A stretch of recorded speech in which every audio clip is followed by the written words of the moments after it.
महाकालेश्वर महादेव की, सप्तशृंगी माता की जय। हर हर महादेव, हर हर महादेव, हर हर महादेव।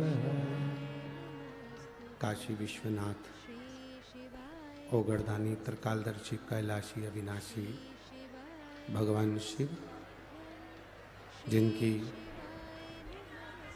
पुनीत पावन शिव महापुराण की कथा संपूर्ण विश्व के कल्याण हेतु बाबा देवादिदेव महादेव की कृपा से श्रवण करने का सौभाग्य प्राप्त हुआ है। बड़े भाग्यशाली हैं आप और हम सभी श्रोता भाई बहन, जो इस पवित्र शिव महापुराण की कथा को कार्तिक के महीने में दामोदर मास में माँ गोदावरी के तट पर त्र्यंबकेश्वर बाबा, कपालेश्वर महादेव, माँ सप्तशृंगी की साक्षी में सीताराम सरकार की ये पवित्र भूमि पर आज देवउठनी एकादशी, जिस दिन भगवान देवादिदेव महादेव संपूर्ण कार्यभार वापिस भगवान श्री हरि नारायण को देते हैं, ऐसी देवउठनी एकादशी जिसमें शालिग्राम भगवान माता तुलसी को प्राप्त करते हैं। आज हमारे ठाकुर जी श्री कल्लू जी महाराज की भी शादी की सालगिरह है। बाबा की कृपा आप सभी को भगवान लक्ष्मी नारायण के शालिग्राम भगवान के मंगल विवाह की बधाई, बहुत बहुत साधुवाद। कथा मंडप में विराजमान संत साधु गुरुजन, पुनीत पावन वारकरी संप्रदाय के सभी, पांडुरंगा हरि विठल के संत एकनाथ जी के, श्री नामदेव जी महाराज जी के, संत ज्ञानेश्वर जी के, प्रबल कीर्तनकार और सत्संग देने वाले, पूरे महाराष्ट्र की भूमि को हरि विठल के चरणों में छोड़ने वाले वारकरी संप्रदाय के सभी संतों को नमन करते हैं।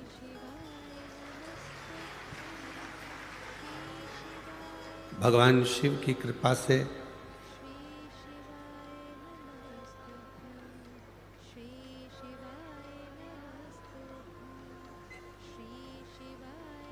हमने पहले भी कथा में कहा, कोई कथा अगर कैंसिल होती है, 8 दिन 10 दिन का जो समय मिलता है, उसकी एक लिस्ट रहती है।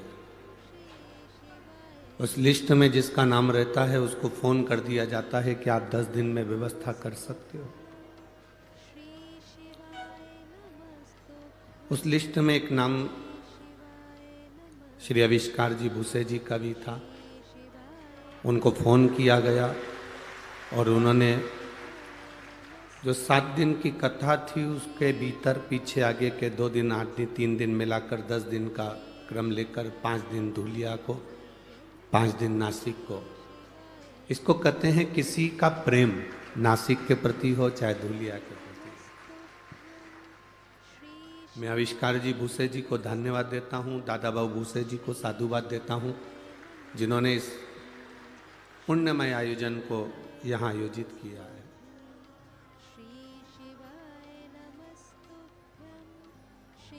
कोई राजनेता हो, कोई सत्ताधारी हो तो कुर्सी लगाकर बैठा रहता है, पर पहला राजनेता ऐसे हैं जो जनता में, भक्तों के बीच में खड़े रहते हैं और पूछते रहते हैं कि व्यवस्था में कोई तकलीफ हो तो बताओ।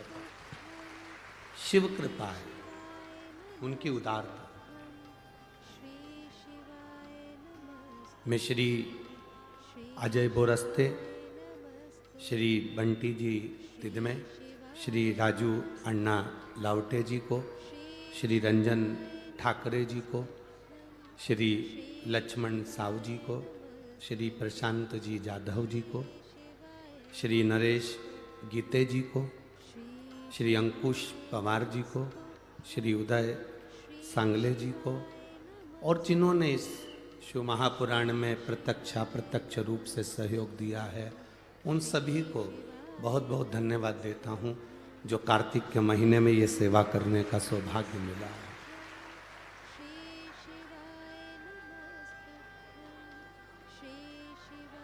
यदि बाबा ने आपका हाथ पकड़कर यहाँ बुलाया है और सेवा करवा रहे हैं, आप एक अन्न का दाना भी शिव के इन भक्तों को अगर खिला रहे हैं, एक पानी का पाउच भी अगर इनको दे रहे हैं, तो उसका फल मेरा देव अधिदेव महादेव 3 महीने क्या 1.5 महीने में आपको प्रदान कर देगा।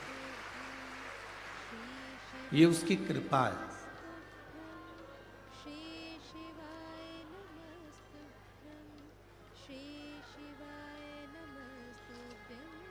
उसकी कृपा बिना नहीं होता। अन्नदान से बड़ा कोई दुनिया में दान नहीं, विद्यादान से बड़ा दुनिया में कोई दान नहीं, भगवत नाम के दान के बराबर दुनिया में कोई दान नहीं।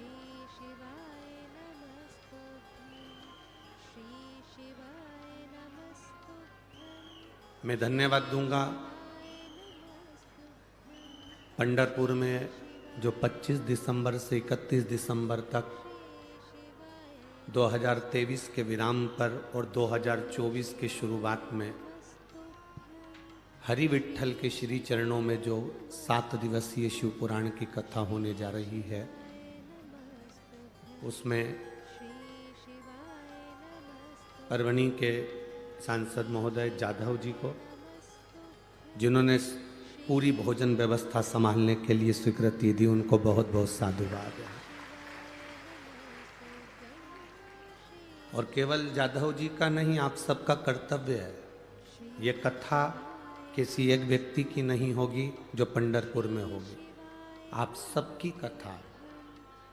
इसलिए वहाँ आओ तो सेवा करने के उद्देश्य से आना, चंद्रभागा का स्नान करना, हरि विट्ठल का भजन करना, और हरि विट्ठल के मस्तक पर जो शिवलिंग है, उस शिवलिंग का कथा बाबा हरि विट्ठल के साथ श्रवण करना और अपनी जिंदगी को सार्थक करना।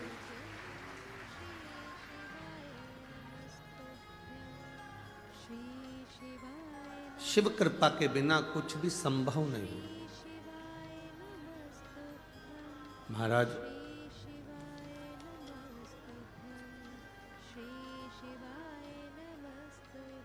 हम तो यहाँ नासिक शहर के जितने भी भक्त लोग कथा को श्रवण करने के लिए आए, हम उनसे कहेंगे ये तो बाबा की कृपा आप लोगों के 1 लोटा जल से हुई है।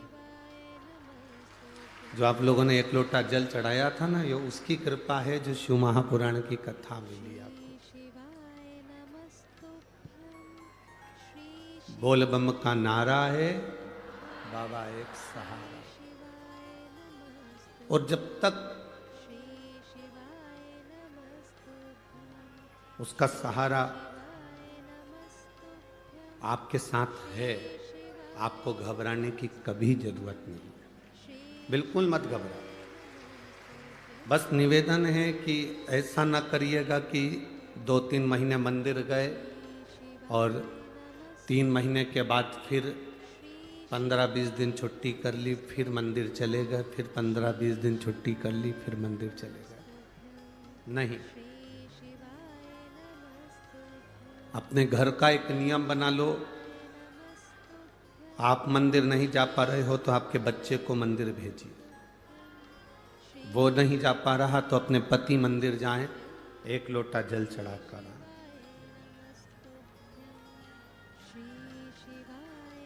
एक नियम बनाओ।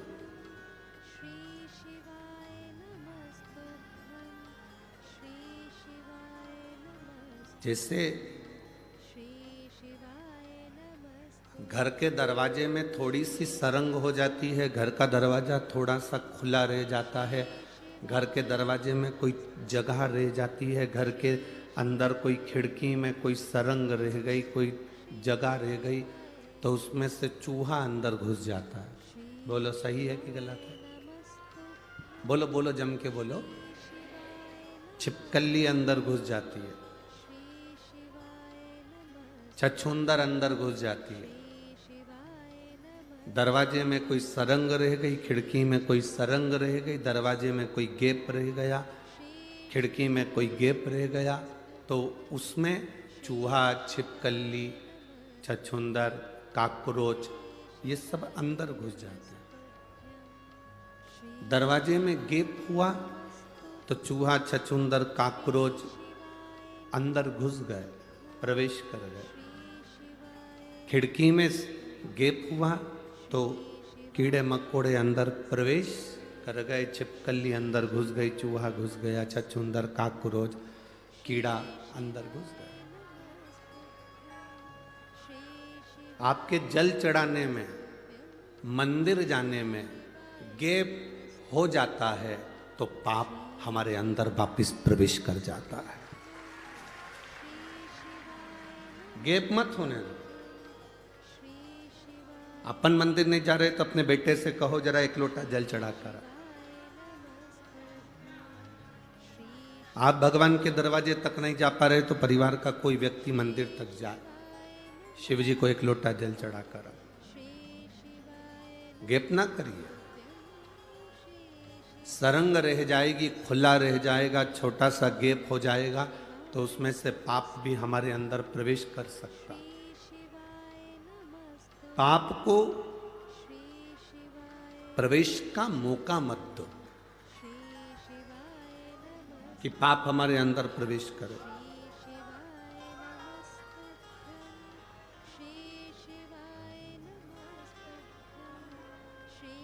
अपने पुण्य का हिस्सेदार कोई नहीं होता, अपने पाप का हिस्सेदार कोई नहीं होता, सब हमारा ही है। दो चीजें ऐसी हैं जिसका हिस्सा कभी नहीं हुआ, एक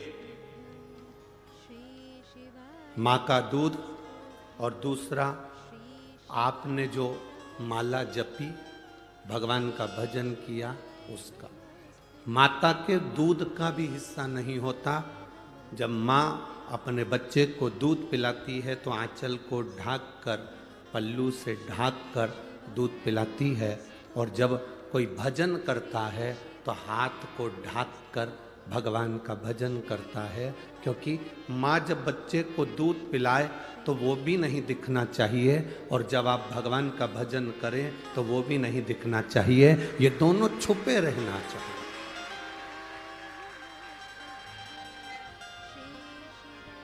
माँ का दूध और माला,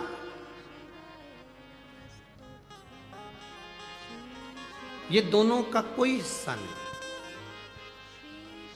माता के दूध का भी हिस्सा नहीं होता। छोटा सा बच्चा दूध पी रहा है और उसका बड़ा बहन अगर खड़ी हुई है 8 साल की, 9 साल की, 7 साल की, तो वो कभी नहीं कहेगी कि माँ तो इसको दूध पिला रही है तो मुझको भी दूध का पान करा, मैं भी तो तेरी बेटी हूं। माँ कहेगी मैंने तुझे, जब तू जन्म ली थी तब मैंने तुझे दूध का पान कराया था, अभी इसका हक है, अभी इसका हक है, इसलिए ये दूध पी रहा। माता के दूध का कभी बंटवारा नहीं होता। और आपने जो भगवान का भजन करा है, आपने जो जप किया है, इस कथा के पंडाल में बैठकर नासिक की पवित्र भूमि में, पंचवटी की इस पवित्र भूमि में, आपने त्र्यंबकेश्वर बाबा की साक्षी में, माँ गोदावरी के तट पर दामोदर मास में कार्तिक महीने में जो कथा सुनी है, इसका हिस्सा नहीं होगा। ये तुम्हारे खाते की चीज है, तुम्हारे हिस्से की चीज है जो तुम्हारे पास है, ये कहीं नहीं जाएगी,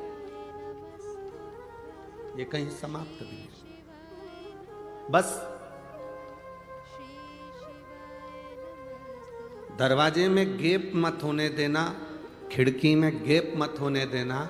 दरवाजे खिड़की में गैप होता है तो काकरोच चूहा अंदर आ जाता है।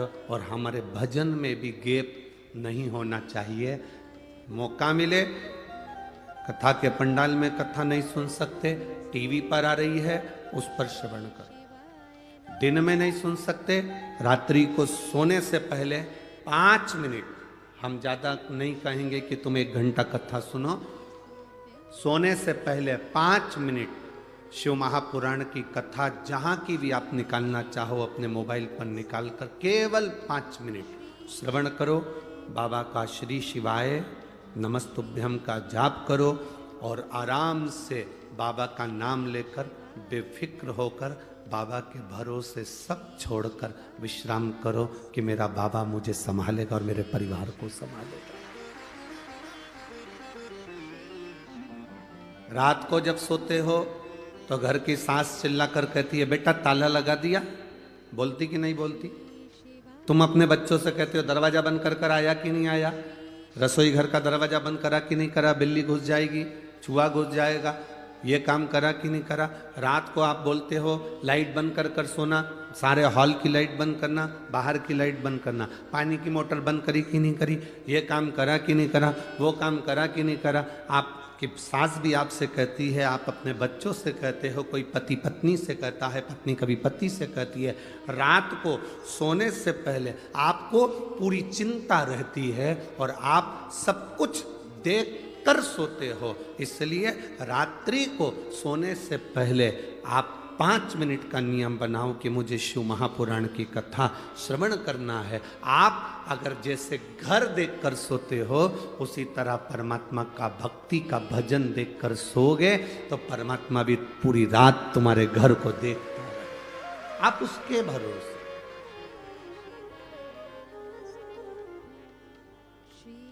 मेरे बाबा दया करना,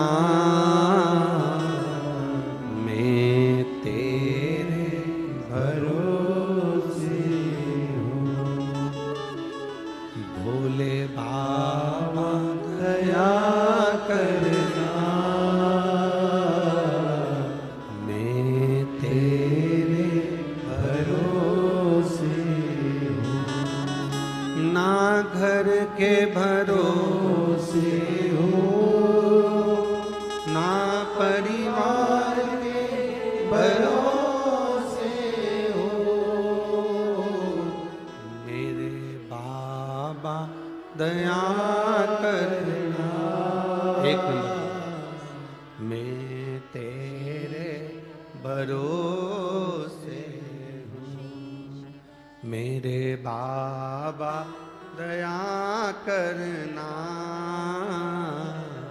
मैं तेरे भरोसे।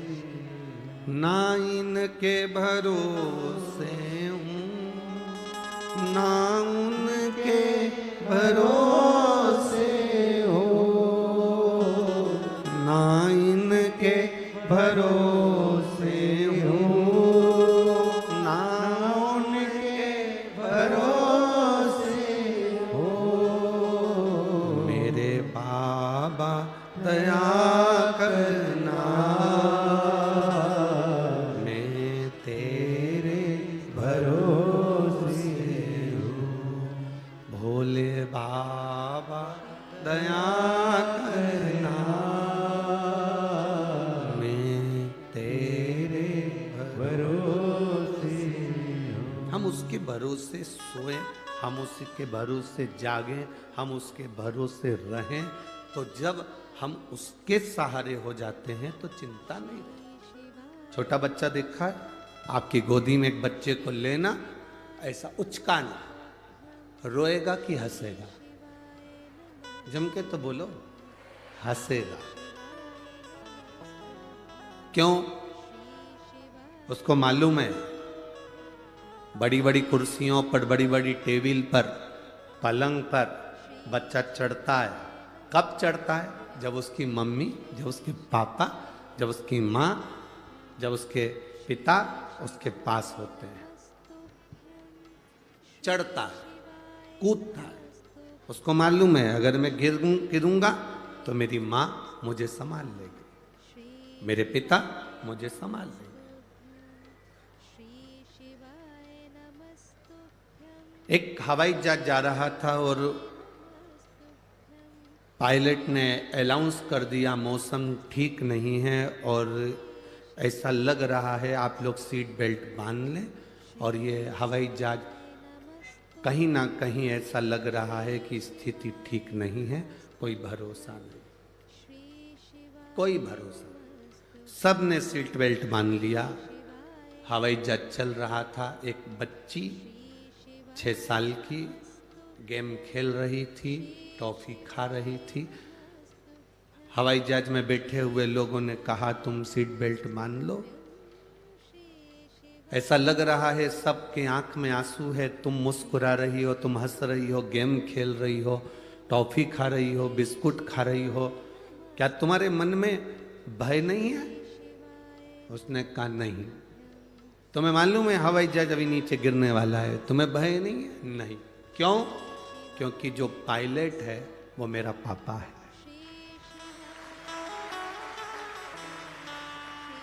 जब मेरा पिता हवाई जहाज चला रहा है तो ये मेरा विश्वास कहता है, उसको मालूम है मेरी बेटी पीछे बैठी है, कुछ भी होगा वो सही जगह ही उतारेगा, मरने नहीं देगा। ये विश्वास आपके भीतर होना चाहिए कि आपको, आपके परिवार को, आपकी जिंदगी को चलाने वाला देवाधिदेव महादेव वो मेरा बाबा बैठा हुआ है, तो आपको डूबने नहीं देगा, वो डूबने नहीं देगा।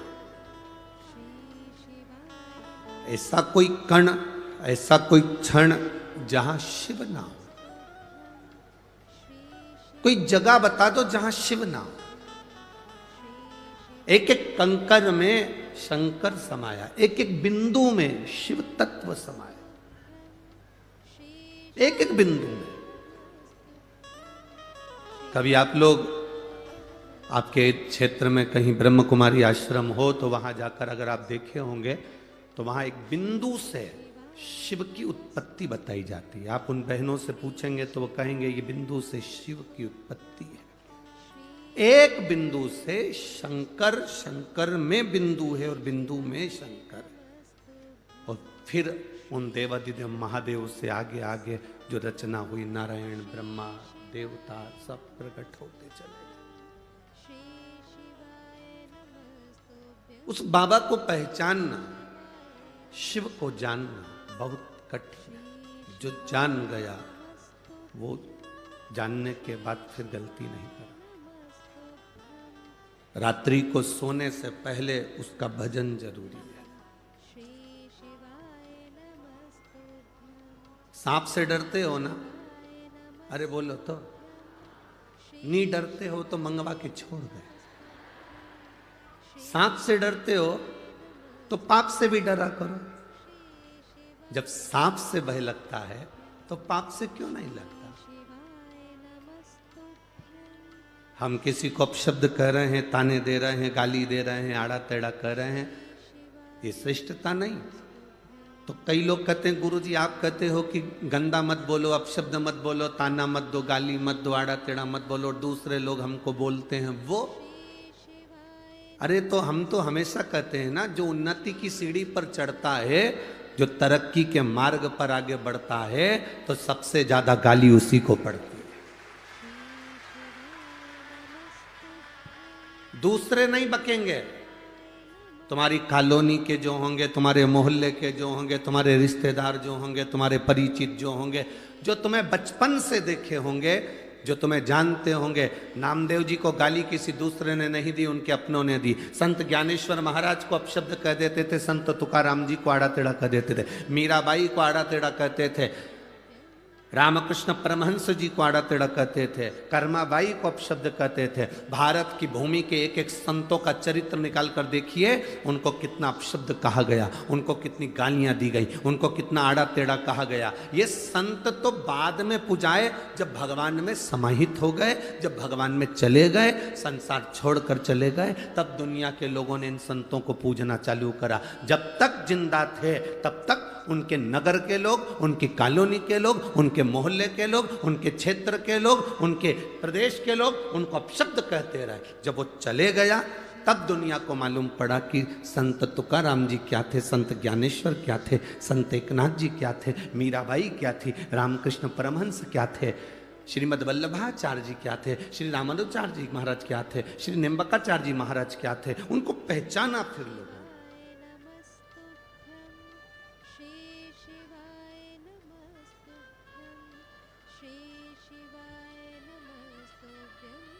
चर्चा किसकी होती है?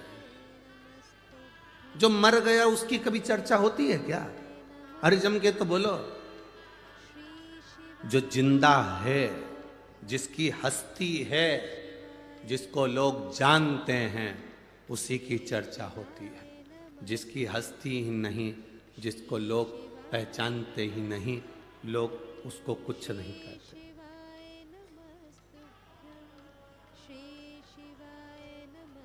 जितनी गाली दुनिया में किसी को नहीं पड़ती होगी, उतनी गाली बेचारे मोदी को पड़ती होगी।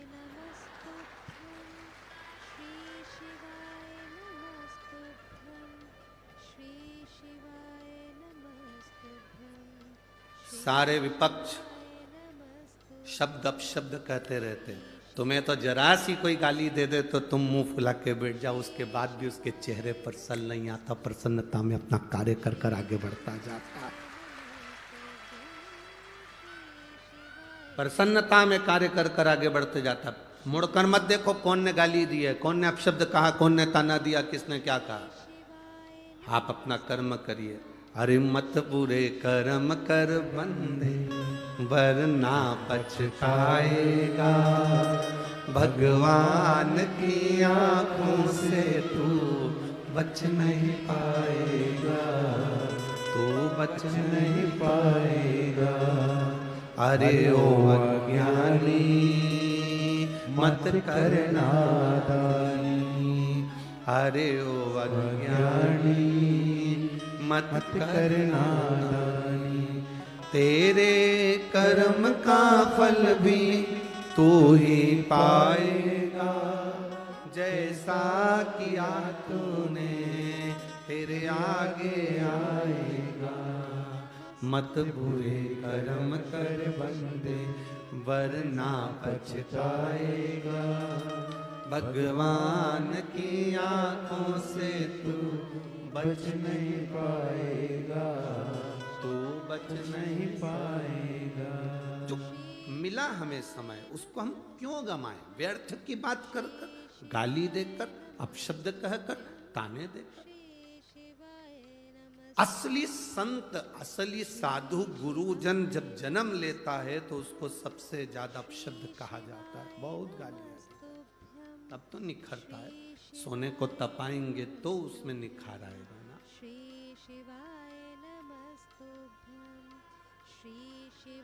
जब तक निखारेंगे नहीं तब तक उसका रस तत्व प्राप्त नहीं। मीराबाई जहां रहती थी, आसपास के लोग मीरा को गालियां दिया करते थे, अपशब्द कहते थे। कर्मा जहां रहती थी वहां लोग उनको अपशब्द कहते थे। जो आता था वो हंसी उड़ा कर, ताना देकर, उनके परिचित भी उनको अपशब्द कह देते थे।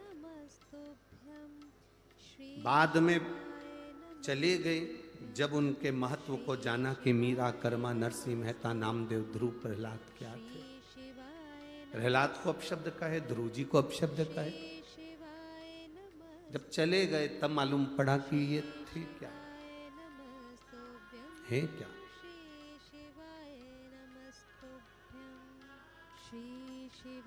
जीते जी पहचानना कठिन है। सास जिंदा है, उसका मन कर रहा है कि मुझे खीर बना के खिला दे। बहू से 4 बार बोल चुकी, खीर नहीं खिलाई। सास निपटी, खीर बनी। सास गई, खीर तैयार। अब सास को नहीं, उसका फोटो जो लगा हुआ है स्माइल देता हुआ,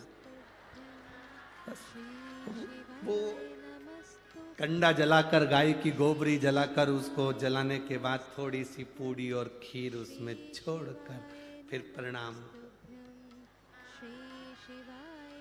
सास फोटो में विचार कर रही, मैं कहते कहते मर गई तो नहीं खिलाया। मरने के बाद पूड़ी और खीर को मिला के फोटो में चिपका दिया। सास बिचारी सिर पे पल्लू डाली, फोटो में ऐसी कैसी मुस्कुराती रही, पूड़ी चिपकी रही। पूरे साल श्राद्ध आई, तब पूड़ी और खीर निकली, अगले साल की फिर चिपकी।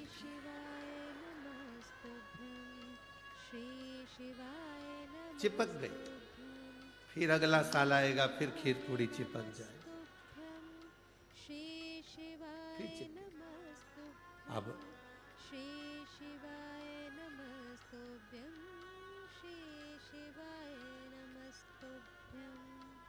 हमारा तो केवल इतना सा निवेदन है, जब तुम्हारे बच्चे दुकान पकड़ ले, जब तुम्हारी बहू रसोई घर पकड़ ले, तुम्हारे बच्चे अच्छे से दुकान चलाने लगे, काम करने लगे, तुम्हारी बहू अच्छे से रसोई घर में भोजन बनाने लगे, घर संभालने लगे, जब तुम्हारे बच्चे दुकान पकड़ लें, तुम्हारी बहुएं तुम्हारा घर रसोई घर पकड़ लें, तब तुम हाथ में पानी का लोटा पकड़ लो और माला पकड़ लो। बस एक लोटा जल चढ़ाना प्रारंभ कर दो। नी पकड़ोगे, 2-4 कदम चलने की आदत डालो। दिन भर सोफे पर पड़े रहते हो, मोबाइल रिमोट हाथ में पड़ा रहता है, पड़े पड़े घर में शरीर में बीमारी बढ़ती चली जाती है। दूध वाला दूध देने आता है, घंटी बजाता है तो भी नौकर जाता है, कोई आया तो नौकर दरवाजा खोलता है, भोजन वाली, कपड़े वाली, बर्तन वाली, भांडे वाली सब आती है, तुम अकेले केवल मोबाइल और टीवी, इसके सिवाय डेंटिंग पेंटिंग और कुछ नहीं। शरीर बेकार हो जाएगा, कोई काम नहीं आएगा। कम से कम 1 लोटा पानी लेकर जब तुम शंकर जी के मंदिर में चलकर जाओगी, पैदल चलकर जाओगी, तो लोग ये जान भी जाएंगे कि हमारे नगर की सेठानी कम से कम मंदिर आती है, और शरीर भी ठीक रहेगा और बाबा की शरणागति रहेगी। तुम्हारे बेटे दुकान पकड़ ले, तुम्हारी बहुएं घर पकड़ ले, रसोई घर पकड़ ले, तो तुम हाथ में 1 लोटा जल और हाथ में माला पकड़ लो। ये 2 चीज अगर नहीं पकड़ पाए तो फिर पलंग पकड़ लो।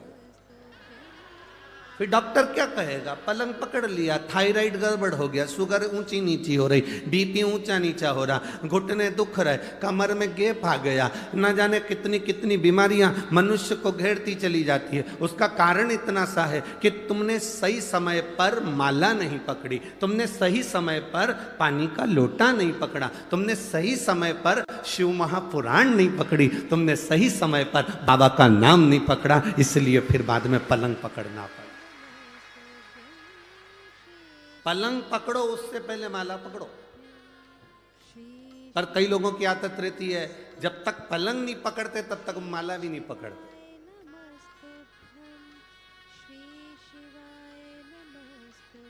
डॉक्टर ने कहा थोड़ा घूमा करो, कितना घूमती हो? जाया करो घूमने, बीमारी बढ़ रही है। अब घूमने जा रही है, डॉक्टर कहा तब घूमी, पहले घूम लेती ना। पलंग पकड़ा तब माला पकड़ी तो मतलब कुछ नहीं है। एक उम्र होती है, उस उम्र में एक मोड़ आता है और उस मोड़ में सावधानी की जरूरत होती है। बचपन और बुढ़ापे के बीच का जो मोड़ है, कई लोग कहते हैं जवानी में तो घुमा फिरा जाता है, कमाया जाता है, अधेड़ी में तो धंधा पानी देखा जाता है, भगवान का कोई भजन करा जाता है। ये मोड़ है जिंदगी का। अब तुम्हारे यहाँ शादी में मोड़ बनता है कि नहीं बनता वो हमको नहीं मालूम। हमारे यहाँ तो हाँ, जो शादी होती है तो दूल्हा को भी एक यहाँ पर मोड़ बांधते हैं और दुल्हन को भी एक यहाँ पे मोड़ बांधते हैं। तुम्हारे यहाँ बांधते? अरे बोलो तो जम के बांधते ना मोड़। मोड़ क्यों बांधते हैं? और मोड़ बांधते हैं तो मोड़ बांधने का कारण केवल इतना है कि अब तो ये मोड़ तेरे सर पर बांधा गया है, बहू के सिर पर मोड़ बांधा गया है। मोड़ बांधने का मतलब ये है कि अब तुम्हारी लाइफ में, तुम्हारी जिंदगी में एक मोड़ आने वाला है, उस मोड़ में सावधान रहना, नहीं तो जिंदगी नरक हो जाएगी। इसलिए मोड़ बांधा जाता है। जैसे ही आप यहां से जाओ, नासिक से जाओगे, अगर आप सीहोर के लिए जाओगे तो बीच में बहुत सारे मोड़ पड़ेंगे, तो लिखा रहता है मोड़ है सावधान। कहीं कहीं लिखा रहता अंधा मोड़ है सावधान। बोलो पढ़ा कि नहीं पढ़ा तुम लोगों ने? पढ़ा? मोड़ सावधान हो जाओ, ब्रेक हाथ में रखो, गियर का ध्यान रखो, गाड़ी की स्पीड कम करो। मोड़ है, मोड़ पर ध्यान रखना पड़ता है। उसी तरह बचपन में इतना ध्यान रखने की जरूरत नहीं, बुढ़ापे में इतना ध्यान रखने की जरूरत नहीं। जब बचपन धीरे धीरे निकल रहा हो और आप थोड़े से बड़े होते चले जा रहे हैं, तब तुम्हारी जिंदगी में मोड़ आएगा। उस मोड़ में तुम गुटखा, तंबाकू, सिगरेट, बीड़ी और गलत गलत मदिरा की बोतल नहीं, हाथ में एक लोटा जल पकड़ना, वो मोड़ तुम्हारी जिंदगी का सुख दे जाए। लाइफ में मोड़ आता है, जिंदगी में मोड़ आता है। ऐसा कोई व्यक्ति नहीं जिसकी जिंदगी में मोड़ नहीं आया। जब रोड पर मोड़ आता है तो मोड़ आएगा। शादी हुई तो मोड़ बांध दिया कि मोड़ आएगा। जिंदगी में कोई अपशब्द कहे, ताना दे, गाली दे, तुम बहू बनकर जा रही हो, ध्यान रखना मोड़ बंधा है। जिंदगी में मोड़ आएगा। कोई ताना भी दे तो बिल्कुल सहन लेना, कोई अपशब्द भी कहे तो सह लेना, कोई आड़ा टेढ़ा बोले तो सह लेना।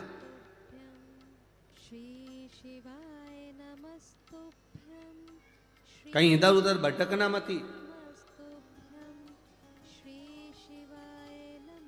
आज देव उठनी एकादशी है। बेल भाजी आंवला, उठो देव सांवरा। देवता उठेंगे, तुम्हारे यहाँ के भी देवता बहुत सारे उठेंगे और बहुत शादियां होंगी, बहुत शादी, विवाह चालू आज हो जाए। उनको समझाना जिंदगी में मोड़ आए तो सावधान रहे। आते मोड़। माता अहिल्या को देखकर ब्राह्मण की धर्म पत्नियों ने अपशब्द कह दिया, जब उनके बस की नहीं रही। अब देखो, माता अहिल्या के पास में रहती हैं ब्राह्मण, उनके नजदीक में रह रहे हैं ब्राह्मण और ब्राह्मण की पत्नियां, बिल्कुल लगा हुआ घर है।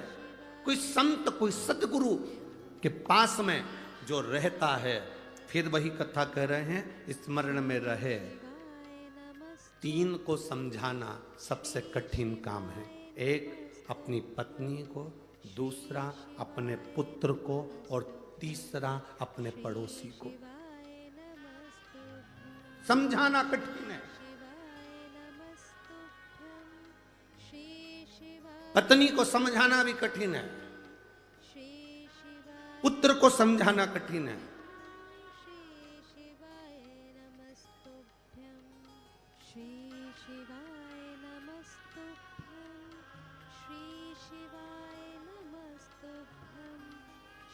और पड़ोसी को समझाना कठिन, बहुत कठिन काम।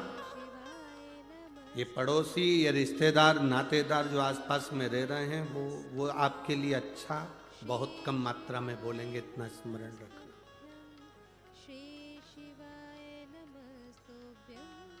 दुनिया के लोग आपकी तारीफ कर देंगे, पर आपके नजदीक रहने वाला आपकी तारीफ नहीं करेगा। वो कुछ ना कुछ तुम्हारी बुराई कर देगा, आप शब्द कह देगा। कौन? किसको जानते हो?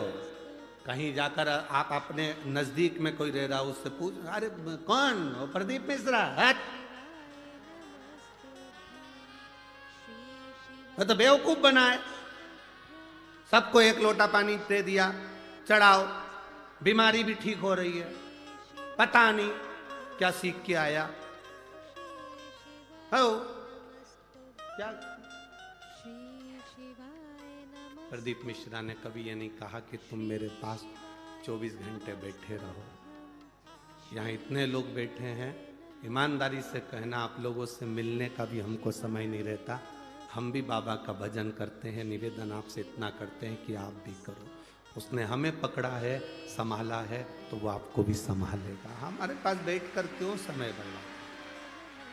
ये आविष्कार भूसे, श्री आविष्कार जी भूसे हमसे कहते हैं, गुरु जी और महाराज हम तो मिलते भी हैं, बातचीत भी करते हैं, आप तो बस केवल अगर मिलने का भी दिन होता है, आप कहते हो कि कथा 5 दिन की होती है तो पीछे के 2 दिन मिलते हो, 7 दिन की कथा होती है तो पीछे के 4 दिन मिलते हो, पर आप मिलते भी तो 1 मिनट के, बस आए, उठे और चल दिए अपना पाठ करने के लिए।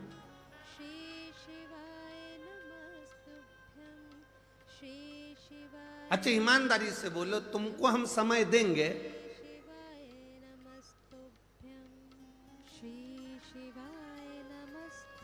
तो हमारे दुख की घड़ी में तुम क्या हमको समय दोगे? सब अपने अपने खेत में, दुकान पर, नौकरी में लगे रहोगे। उसको समय देंगे तो वो हमारी दुख की घड़ी में हमारे सामने खड़ा मिलेगा, तकलीफ की घड़ी में वो खड़ा। पर आपकी आदत ऐसी होगी, तुम अपने रिश्तेदार को समय देते हो बहुत, शादी में समय देते हो बहुत, फैशन में समय देते हो बहुत, खाने में समय देते हो बहुत, जितने स्टॉल लगे हैं शादी में सब निपटाते हो सब। भले पानी पूरी के लिए मुंह कितना ही चौड़ा करना पड़े, पर खाते जरूर, समय देते।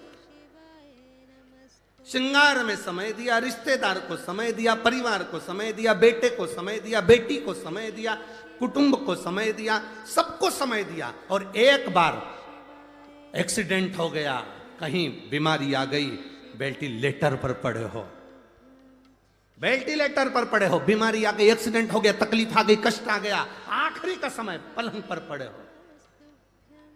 अब अंदाजा लगाना कौन कितना समय दे रहा। बेटियां भी बांट लेती हैं, तू मम्मी को देखने कब जाएगी, तू 8 दिन चली जाना, फिर पीछे के 8 दिन में चली जाऊंगी क्योंकि बच्चों की एग्जाम है।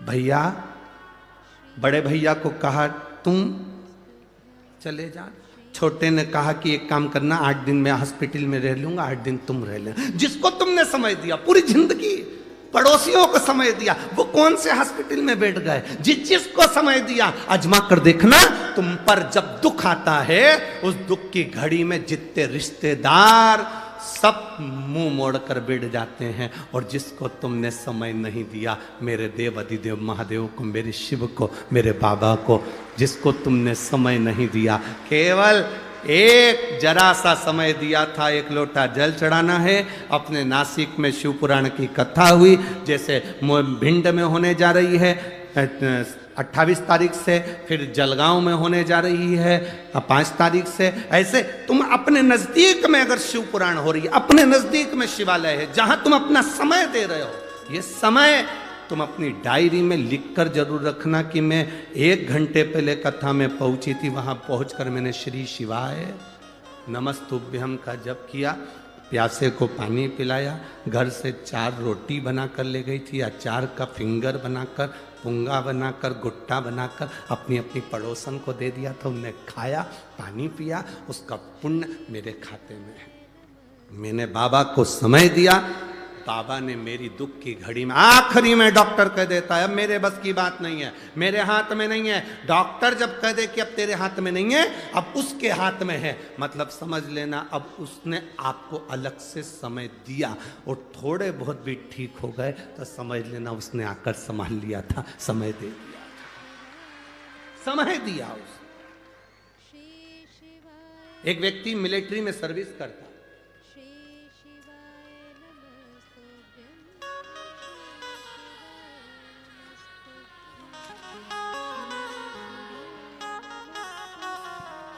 एक पत्र तो यही पढ़ लो, देखो वो मिलिट्री का तो ठीक है। मैं चित्रा ईश्वर परदेसी, रहने वाली हूँ कालाराम मंदिर के पास, पंचवटी, नासिक। कहीं बैठी हैं हाथ उठा सकती हैं या स्वयं खड़ी हो जाए। अगर कहीं बैठी हो तो खड़ी हो या हाथ हिलाएं। मैं चित्रा ईश्वर परदेसी, रहने वाली हूँ कालाराम मंदिर के पास, मेरा मोबाइल नंबर ये है। कहीं बैठी हो तो हाथ हिला सकती हो, कहीं पर बैठी हो तो अपना हाथ हिला सकते हैं। मैं चित्रा ईश्वर परदेसी, रहने वाली कालाराम मंदिर के पास, पंचवटी, नासिक। मेरा मोबाइल नंबर ये है। आप लोग टीवी स्क्रीन पर, आस्था चैनल पर या एलईडी पर इस पत्र को हमारे साथ में पढ़ सकते हैं। हम जितने पत्र पढ़ते हैं आप सबको पढ़ सकते हैं हमारे साथ में। अपनी अपनी एलईडी पर पत्र को अवश्य पढ़ें। मैं चित्रा ईश्वर परदेसी, रहने वाली हूँ कालाराम मंदिर के पास, पंचवटी, नासिक में। मेरा लड़का कुमार योगेश परदेसी, इसकी किसी बीमारी के कारण किडनी फेल हो गई। किडनी फेल हुई, उसे अस्पताल में भर्ती कराया तो डॉक्टर ने उसके किडनी बदलने का बोला। हमने, मेरे पति ईश्वर परदेसी अपनी किडनी देने को तैयार हो गए। उसकी जांच हो गई और किडनी देने की तारीख आ गई। इसमें हमारी जिंदगी बहुत कष्टमय से गुजर रही थी गुरुदेव। तब हमारे पहचान वालों ने, आप पत्र में पढ़ रहे होंगे, हमारे पहचान वालों ने कहा टीवी पर शिव महापुराण की कथा चल रही है, वो कथा सुनकर शंकर भगवान को 1 लोटा जल डालना, समर्पित करना प्रारंभ करा और शिव जी का चढ़ा हुआ जल अपने बेटे को पिलाना प्रारंभ करा। बेटे की किडनी बदलना थी, उसके डायलिसिस होते थे। इतने डायलिसिस होते थे कि 2 दिन के अंदर डायलिसिस का क्रम चलता था। अब किडनी बदलने की तारीख आ गई। एक बार वापिस डॉक्टर के पास उनको ले जाया गया। डॉक्टर देखकर अचंभे में पड़ गया, आश्चर्य में पड़ गया कि इसकी किडनी ने काम करना प्रारंभ कर दिया और डायलिसिस भी बंद हो गया। अब दवाई भी नहीं खाते, डायलिसिस भी बंद हो गया और बाबा ने उसको संभाल लिया। दीदी ने एक लाइन बहुत अच्छी लिखी है, ओ भोला सब दुख काटो मां, ओ भोला सब दुख काटो। इसमें लिखा डायलिसिस पूर्ण तरह से बंद हो गया, उसकी दवाई बंद हो गई और मेरे बेटे की किडनी ने काम करना प्रारंभ करा। अब वो बहुत अच्छे से सब कार्य कर रहा है, कोई चिंता नहीं। ये शिव भक्ति। कौन आया उस समय पर? पिता अपनी किडनी देने को तैयार हो गया, माँ अपनी किडनी देने को तैयार हो गई। परिवार में टेंशन आकर खड़ा हो गया। डॉक्टर के हिसाब से बीमारी बड़ी थी, किडनी चेंज होना थी, पर बाबा पर भरोसा करा। आपने उसको समय दिया। ए मेरी नासिक की जीजियों और मेरे नासिक के जीजाओं, सावधानी रखना। आप अगर देवाधिदेव महादेव को समय दे रहे हो, आप शंकर भगवान को समय दे रहे हो, शिव महापुराण में समय दे रहे हो, जाकर पंडाल में बैठकर कथा का रसतत्व ग्रहण कर रहे हो, टीवी पर, मोबाइल पर कथा को श्रवण कर रहे हो, आपने अपने कीमती समय में से थोड़ा सा समय अगर मेरे बाबा को दिया है तो ये निश्चित है आपने जो उसको समय दिया उसने आकर आपको साथ दिया, वो संभाल।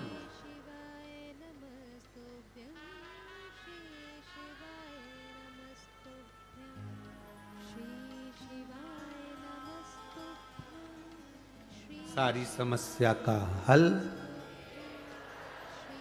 अब इस बहन से कोई पूछे, ये कालाराम मंदिर के पास में जो रहती है, चित्रा ईश्वर परदेसी, कालाराम मंदिर के पास पंचवटी, नासिक में जो रहती है, उसका मोबाइल नंबर भी यहाँ लिखा। इस बहन से कोई पूछे कि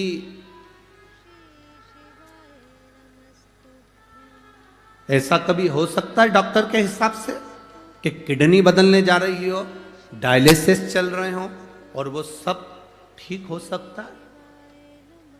क्यों नहीं हो? जब आप भगवान के भरोसे रहते हो, उस पर सब कुछ छोड़ देते हो। एक पत्र में एक पुलिस, एक भाई मिलिट्री में जॉब करता था,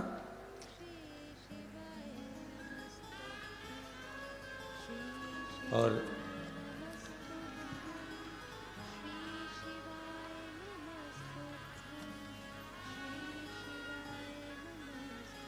उर्मिला संदीप बड़गुजर, नासिक, पार्थोड़ी फाटा मोबाइल नंबर ये है, कहीं बैठी हैं तो हाथ हिला से, आप ही हैं? श्री शिवाय नमस्ते। मेरा पति संदीप बड़गुजर जो आर्मी में 19 साल कार्यरत होकर रिटायर हो गए, 5 साल से सरकारी नौकरी के लिए प्रयास कर रहे थे कि गवर्नमेंट की कोई अच्छी नौकरी उनको मिले, पर कोई चांस 5 साल से नहीं लगा। तब मेरी माँ जो आपकी बहुत बड़ी शिव महापुराण की भक्त हैं, उन्होंने मुझसे कहा एक बार पशुपति व्रत कर। पति पत्नी दोनों ने मिलकर पशुपति व्रत किया, बाबा से प्रार्थना करी। पति कहते हैं क्या ऐसा हो सकता है, पशुपति व्रत का फल क्या मिल सकता है? ये व्रत तो हमने कभी सुना नहीं, 6 दिया का ये फल हमने कभी आज तक देखा नहीं। फिर भी माँ कह रही है अपन व्रत करते हैं, घर में प्रसाद बनाना, 6 दिए लेकर मंदिर जाना, 5 दिए लगाना, प्रसाद के 3 हिस्से करना, 2 हिस्से मंदिर में छोड़ना, एक मंदिर का हिस्सा लेकर आना, 6ठा दिया दरवाजे पर लगाना, ये सब कुछ हमने किया। बाबा, पर बाबा तो बाबा है गुरुदेव, मैं आपको धन्यवाद देती हूँ, मेरे पति की नौकरी पुलिस विभाग में लग गई, मैं बाबा को धन्यवाद देने के लिए आई। बैठिए बहन, एक बार हाथ हिला दो। हर हर महादेव। शिव तत्व इसी को कहते हैं, एक विश्वास जागृत हो, एक भरोसा केंद्रित हो। लाखों के दुखड़े जो तू हर गया डमरू वाले, मेरे दुखड़ों को देख कर क्यों डर गया डमरू वाले। अब देव उसको समय। हम क्यों कहते हैं कि एक लोटा जल सबको चढ़ाना चाहिए? घर के बच्चे हैं तो वो चढ़ाए, बेटी है तो वो चढ़ाए, बेटा है तो वो चढ़ाए, पति है वो भी चढ़ाए, पत्नी है वो भी चढ़ाए। कारण कब वो जल तुम्हारे किस काम आएगा वो तुम भी नहीं जान सकते। तुम्हारी दुख की घड़ी में कब मेरा देव अधिदेव महादेव आकर खड़ा हो जाएगा तुम समझ नहीं पाओ। गाली देने वाले, अपशब्द कहने वाले, ताने देने वाले, आड़ा टेढ़ा बोलने वाले कोई दूसरे नहीं होंगे, तुम्हारे नजदीक में रहने वाले तुमको बढ़ता हुआ देखकर, प्रसन्न होता देखकर दुखी होंगे। गौतम बाबा, गौतम ऋषि और माता हिल्या से उनके पास में रहने वाले ब्राह्मण ब्राह्मणी जो निवास करते थे, उनके अंदर ईर्ष्या जागृत हो। कोई दूसरा नहीं, नजदीक पड़ोसी, पास में रह रहे, नजदीक में रह रहे।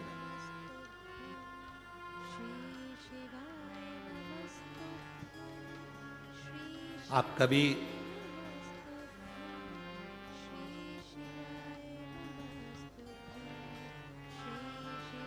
अब जब गौतम ऋषि के नजदीक में रहने वालों ने चाल चली,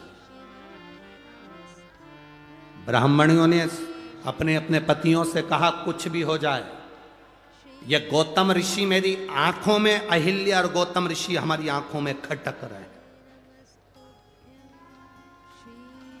जब व्यक्ति बहुत उन्नति की ओर बढ़ता जाता है, तरक्की की ओर बढ़ता जाता है, तो कई लोग ऐसे हैं नजदीक में रहने वाले उनकी आंखों में खटकने लगता है।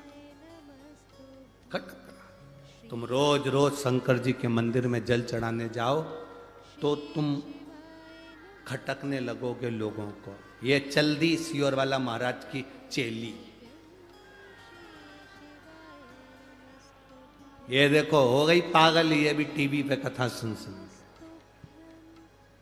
ये चल दी पानी चढ़ाने के लिए, ये चल दी जल चढ़ाने।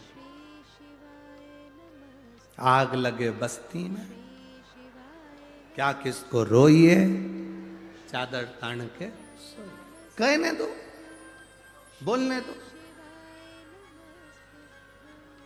अब शब्द कहेगा, कहने दो। माता हिल्या को देखकर नजदीक में रहने वाली ब्राह्मणी ने अपने पतियों से कह दिया, ये खटक रहे हैं। अपने नजदीक में रहने वाला कोई ऐसा होगा, बहुत सारे ऐसे होंगे जो तुम उनको खटकोगे। इसका नाम क्यों चल रहा है, इसकी शोहरत क्यों, इतना पैसा कहां से आ रहा है, इतना धन कैसे आ रहा है, इतना बड़ा निर्माण कैसे कर लिया, इतना धन कैसे कमा लिया, इतना वैभव कैसे, इसको लोग क्यों पूछते हैं, इसको क्यों मानते हैं लोग। इसकी बात महादेव भी क्यों मान लेते हैं? ये कथा में कहते हैं, भजन में कहते हैं, स्मरण में कहते, क्यों स्वीकार करते? बहुत को खटके। गौतम ऋषि और माता अहिल्या क्यों खटके नजदीक वालों को? उसका कारण इतना सा था, नगर में पानी नहीं गिरा, क्षेत्र में पानी नहीं गिरा। सारे नगर के लोग गौतम ऋषि की धर्म पत्नी अहिल्या के पास आए। माता माता माता, कई लोगों ने कहा अहिल्या के पास चलते हैं, गौतम ऋषि से कहेगी। जब गौतम ऋषि इतनी शंकर जी की भक्ति करते हैं, गौतम ऋषि शंकर का इतना भजन करते हैं, तो जरूर वो पानी गिरवा सकते हैं। सब आए अहिल्या माता के पास में। अहिल्या जी ने गौतम ऋषि से कहा, नगर में पानी नहीं, क्षेत्र में पानी नहीं, कुछ करिए। भगवान गौतम ऋषि ने शंकर जी की आराधना करी, बाबा का भजन करा। जो भजन किया, भजन करते से जल वृष्टि प्रारंभ हो गई। जल वृष्टि प्रारंभ। अब जल वृष्टि हो गई, चारों तरफ जय जय घोष हो गई। गौतम ऋषि की जय हो, माता अहिल्या की जय हो।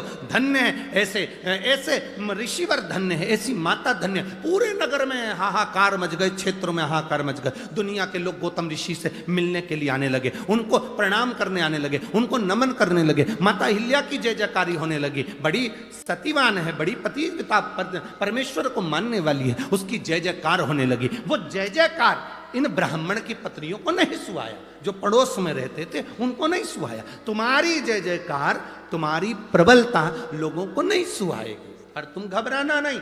पड़ोसन ने कह दिया, ये खटक रहे, इनको निकालो।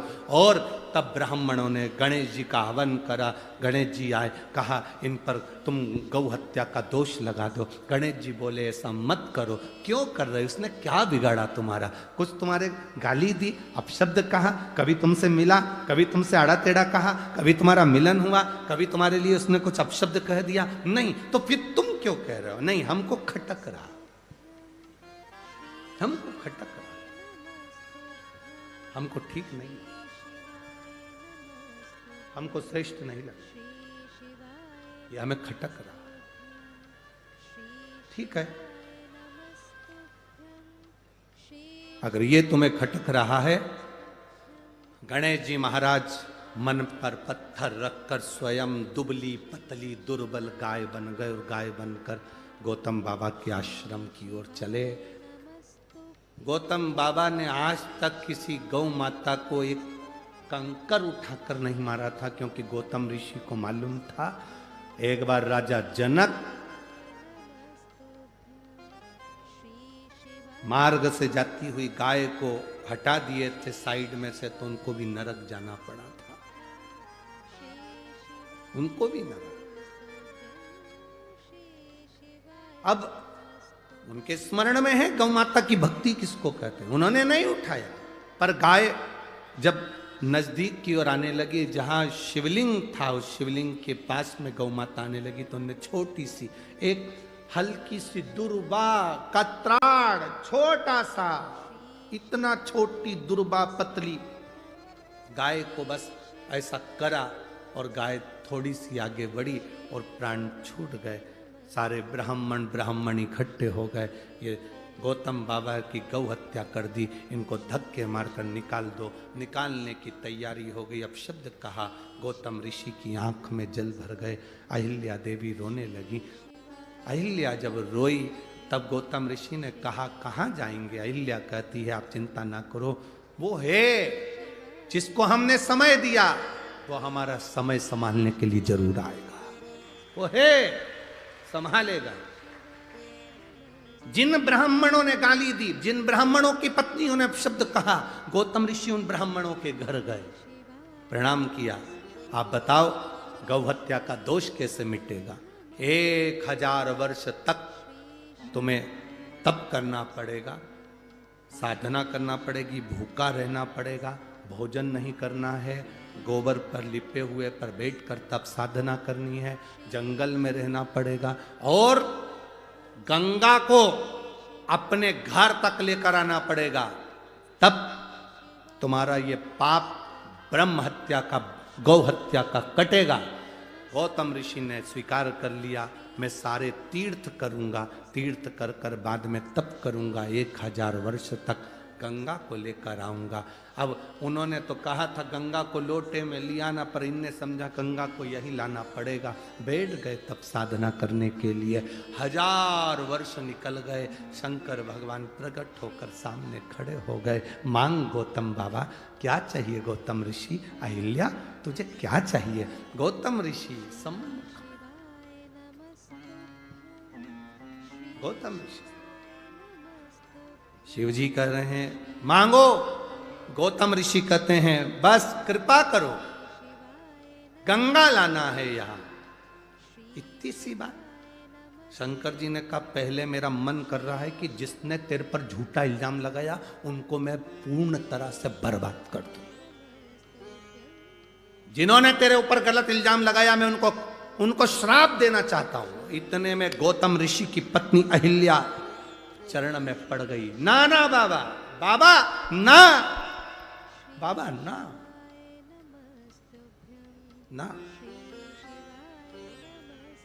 अरे उन्होंने तुमको ब्राह्मण गौ हत्या लगा दी, मैं उनको श्राप देने के लिए तैयार हूं। अभी हाथ में शंकर जी ने जल लिया गंगा का, श्राप देने। मां हिल्या चरणों में पड़ गई। बाबा ना, बाबा ना, मैं तुम्हारे हाथ जोड़ती हूं बाबा, हमारा पुण्य इतना हमने करा, उसका ये फल मिलेगा कि ब्राह्मण की पत्नियों को और पतियों को श्राप? ना बाबा, बाबा ना। चरण पकड़ लिया हिल्या ने भोलेनाथ के। बाबा रुको। बाबा कह रहे हैं उन्होंने गालियां दी, अपशब्द कहे, ताने दिए, गौ हत्या का दोष लगाया, तुम उनको श्राप नहीं देने दे रही? नहीं बाबा, मैं श्राप नहीं देने दूंगी। क्यों? क्योंकि बाबा अगर वो हम पर दोष नहीं लगाते, गाली नहीं देते, ताना नहीं देते, गौ हत्या नहीं लगती तो आप भी तो नहीं आते, आप भी तो नहीं आते। जब हमको गालियां पड़ी, जब अपशब्द कहे, ताना दिया, आना टेढ़ा कहा, जब हमारे ऊपर दोष पर दोष लगाए, हम भक्ति में डूबे रहे, तभी तो आपका दर्शन हुआ है ना बाबा। अगर वो नहीं होते तो आपका दर्शन कैसे होता बाबा? बस आप मिल गए ना बाबा, उनको छोड़ो, आप तो गंगा को लाइए।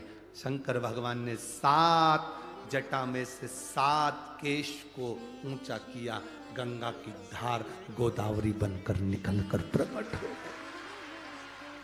गोदावरी बनकर प्रकट हो। भागीरथ बाबा गंगा को लाए थे और गौतम बाबा गंगा को लाए थे। भागीरथ बाबा जिस गंगा को लेकर आए उसको भागीरथी कहा गया, और गौतम बाबा जिस गंगा को लेकर आए उसको गोदावरी कहा गया। भागीरथ बाबा जिसको लेकर आए उसे भागीरथी कहते थे, और गौतम बाबा जिसको लेकर आए उसको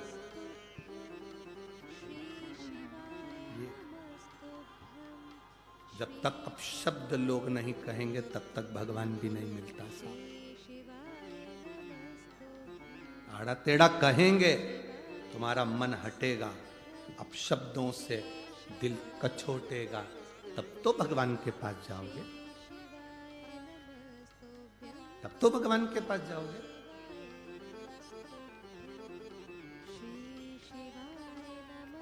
भगवान के पास जीव जाता कब है? जब दुनिया का वो वहां पर अपन जाते हैं गंगा नहाने के लिए, वहां लिखा रहता हरिद्वार। क्या लिखा है? बोलो बोलो, जम के बोलो। हरिद्वार। हरिद्वार का मतलब क्या होता है? जब अपना द्वार बंद हो जाए तो हरि का द्वार खुला है। अपने द्वार से जब धक्का दे दिया जाए तो हरि का द्वार खुला है। अपना द्वार बंद हो जाए तो हरि का द्वार खुला है, उसका नाम हरि द्वार है। तुम्हें सब ठुकरा दे तब उसके पास जाओ, सब धक्का दे दे तब उसके नजदीक, सब अपशब्द कह दे तब उसके करीब में जाओ, और अपने स्थान पर बैठकर भगवान देवाधिदेव महादेव से अपने मन की बात भाव के साथ, आनंद के साथ कहिए। दिल से बाबा को प्रार्थना करिए, दिल से विनय करिए, बाबा सुनेगा जरूर, धारण जरूर करेगा।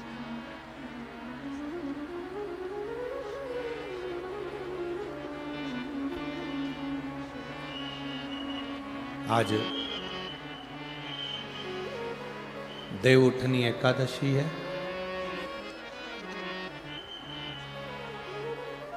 माँ गोदावरी का पवित्र भूमि, त्र्यंबकेश्वर बाबा की साक्षी, कपालेश्वर महादेव की साक्षी,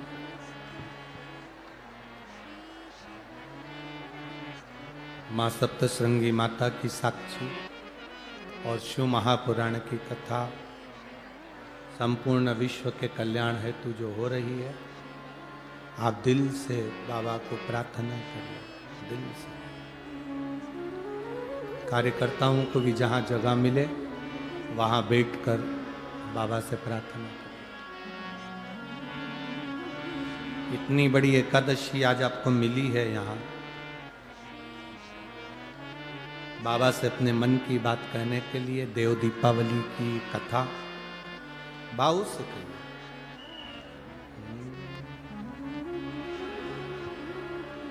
श्री शिवाय नमस्तुभ्यं, श्री शिवाय नमस्तुभ्यं, श्री शिवाय नमस्तुभ्यं, श्री शिवाय नमस्तुभ्यं, श्री शिवाय नमस्तुभ्यं, श्री शिवाय नमस्तुभ्यं, श्री शिवाय नमस्तुभ्यं। भोला सब दुख काटो हमारा, ओ भोला सब दुख काटो हमारा। शिव शंकर जपो तेरी माला, भोले बाबा जपो तेरी माला, भोला सब दुख काटो हमारा, ओ भोला सब दुख काटो हमारा। वेश है मंगल मंगलकारी,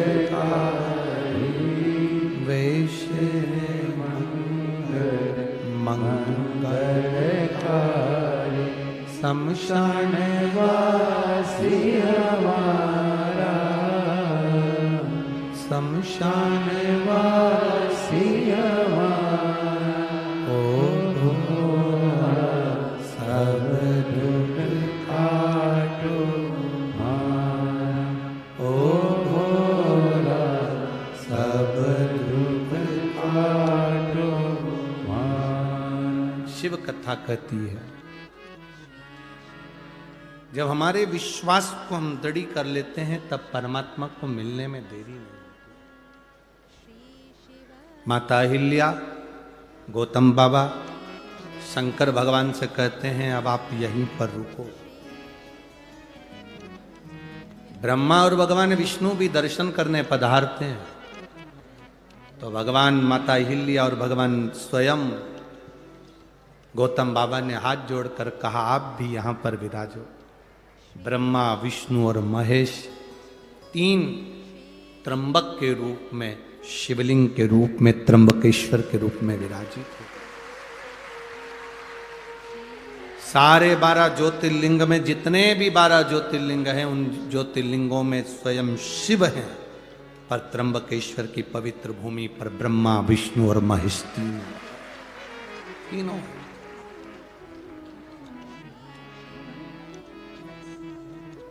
कितने किस्मत वाले हो जी आप लोग, आपके भाग्य की सराहना हो कि त्र्यंबकेश्वर की पवित्र भूमि के नजदीक में रह रहे हो।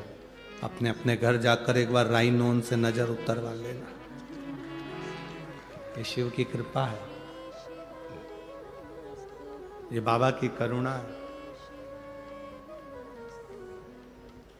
आप अगर शंकर के नजदीक में हैं तो आप भाग्यशाली हैं। शिव के नजदीक में अगर आप हैं तो आप भाग्यशाली हैं।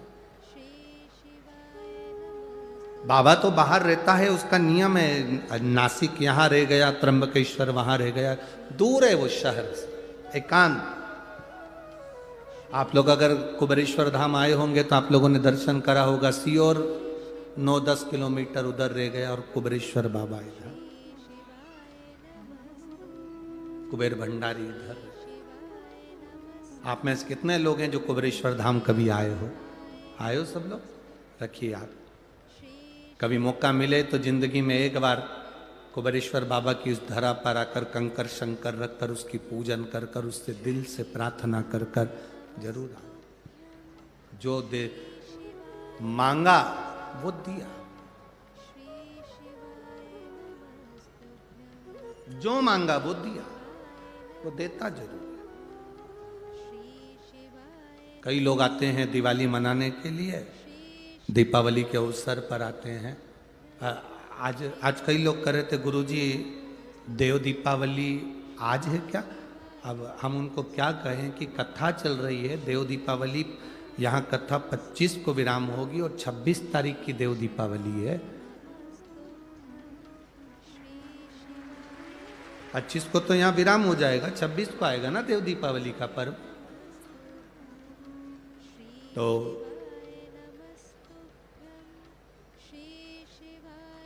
बाबा क्या देता है ये आपको मालूम पड़ेगा। आपको कलकत्ता में कहा था देव दीपावली के दिन 7 दीप 7 पुष्प का पूजन अवश्य करें, खजाना लुटाता है। जैसे हमारे यहाँ कुबेरेश्वर धाम पर दिवाली के दूसरे दिन सुबह 9 बजे से 12-1 बजे तक खजाने का काम रहता है। बाबा का जो दीपावली का खजाना रहता है वो लुटाया जाता है, वो दिया जाता है। लोग उसको लेने के लिए दीपावली की रात्रि को वहाँ पहुँचते हैं, विश्राम करते हैं, लेते हैं, सुबह चलते हैं, फिर उसको अपने अलमारी तिजोरी में रोक रख ले, फिर पहुँच जाते हैं अगले साल। बाबा इतना भर देता है, फिर पहुँच जाते। शिव कृपा शंकर। एक पत्र आया है, मेरा नाम रुपेश आहिर है, मैं नासिक में राणा प्रताप चौक सिड़कों का निवासी हूँ। कहीं बैठे हों तो हाथ हिला सकते हैं, अगर कहीं बैठे हों तो हाथ हिला सकते हैं। मेरा नाम रुपेश आहिर है, नासिक में राणा प्रताप चौक सिड़कों का निवासी हूँ। कहीं बैठे हों तो हाथ हिला सकते हैं, अगर कहीं बैठे हों। इधर बैठे हैं क्या? दिख रहा है आपको? चैनल में आए? बच्चा लाए हैं क्या साथ में? बाबू आया है उनका? नहीं लाए? लाए हैं, बच्चे को लाए हैं, उसको बुलाओ, यहीं से ले लो उसको। हाँ बुला लो यहाँ से। मेरा नाम रुपेश आहिर, नासिक आहिर है, नासिक में राणा प्रताप चौक सिड़कों का निवासी हूँ। मेरा लड़का गौरांश आहिर है, 2.5 साल का है। 5 महीने पहले उसको कैंसर हो गया। कैंसर इतना प्रबल हुआ कि संभलने का मौका नहीं दे पा रहा। हम लोग बहुत डर गए। 2.5 साल के बच्चे को 5 महीने पहले जो कैंसर हुआ वो बहुत विचित्र था। हमारी पड़ोसन रोज 1 लोटा जल चढ़ाने शिव मंदिर जाती है और वो बहुत तेज तेज चिल्ला कर कहती है श्री शिवाय नमस्तुभ्यम। हमने उससे पूछा तो चिल्ला कर कहती है श्री शिवाय नमस्तुभ्यम, ये क्या है? उसने कहा ये सीहोर वाला महाराज कथा करता है तो इस मंत्र का जाप बताता है, हम वही जपते हैं। सीहोर कहाँ? आप जाएंगे उज्जैन तो सीहोर सर्च करेंगे, पहुंच जाएंगे। हमने कहा हम सीहोर नहीं जा सकते क्योंकि बेटे को तो अभी कैंसर हो गया, पर बाबा का नाम लेकर मैं कथा जरूर सुनूंगा। चैनल चालू करा, कथा सुनना प्रारंभ करा। डॉक्टर के हिसाब से कैंसर बड़ा विचित्र था, करें क्या? डॉक्टर से कहा कि इस छोटे से बच्चे का कैंसर का कहीं ऑपरेशन करना या अन्य चीजें करना बहुत कठिन है। तब डॉक्टर से कहा आप तो थोड़ी दवाई दे दो, बच्चा छोटा है, 2.5 साल का है, कैसे संभालेगा। अब श्री शिवाय नमस्तुभ्यम कहना प्रारंभ करा, शिव जी को 1 लोटा जल चढ़ाना चालू करा। बेटे को ले जाकर शंकर जी को आप कथा में कहते हो उसके भरोसे रहो। मेरे बाबा दया करना, मैं तेरे उस बच्चे को हमने बाबा के सहारे छोड़ दिया कि अब ये तुम्हारी औलाद, तुम्हारी संतान, तुम संभालो। दूसरी बार हम डॉक्टर के पास चेक कराने गए तो कैंसर नील में आ गया। बच्चा आया, ला रहे हैं, बच्चा ला रहे हैं। अच्छा, बच्चा घर चले गया है, ठीक है ना बाबू, हाथ हिलाओ एक बार। श्री शिवाय।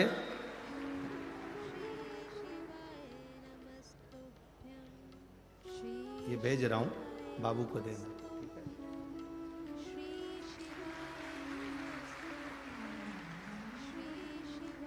अब ठीक तो है, एक हाथ हिला दो एक बार। शिव कृपा बनी रहे। गुरुदेव,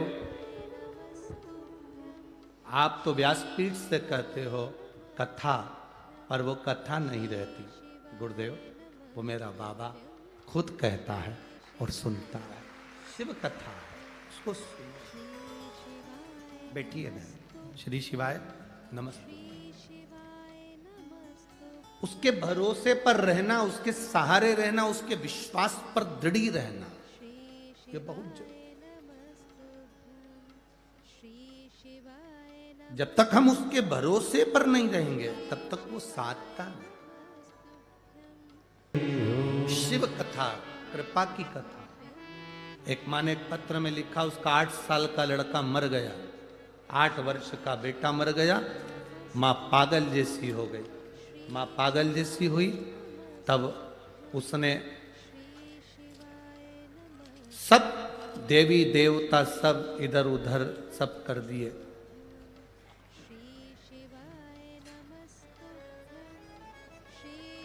मैं मंगला ताराचंद महाले, मैं बाबा की का वर्णन करूं। मेरी बेटी किरण सोनवड़े सिडको, उसका 8 साल का एकलौता बेटा स्कूल में गिरने की वजह से मर गया।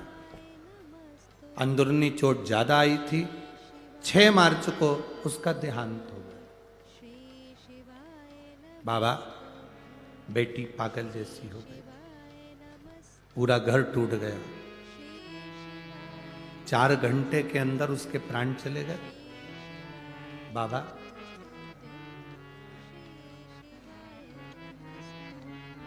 चार घंटे में उसके प्राण निकल गए। गुरुदेव, बेटी ने कहा मैं देवता नहीं पूछूं, भगवान का भजन नहीं करूं।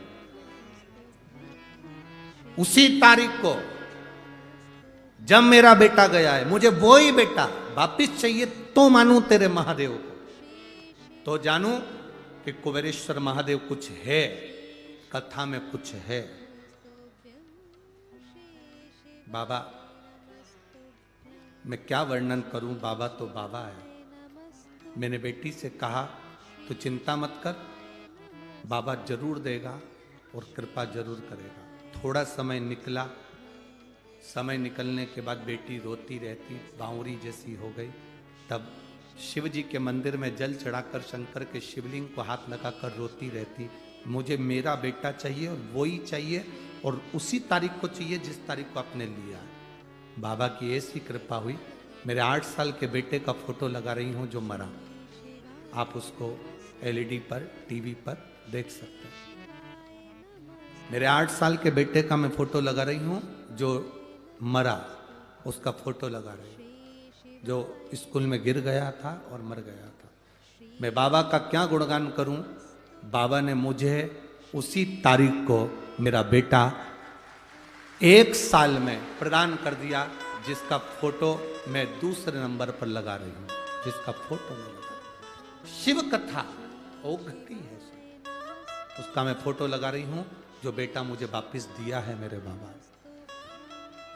अरे लुटा दिया भंडार काशी वाले ने, कर दिया माला माल काशी वाले ने। जो मांगा वो देता है, झोली वो भर देता है। जो मांगा वो देता है,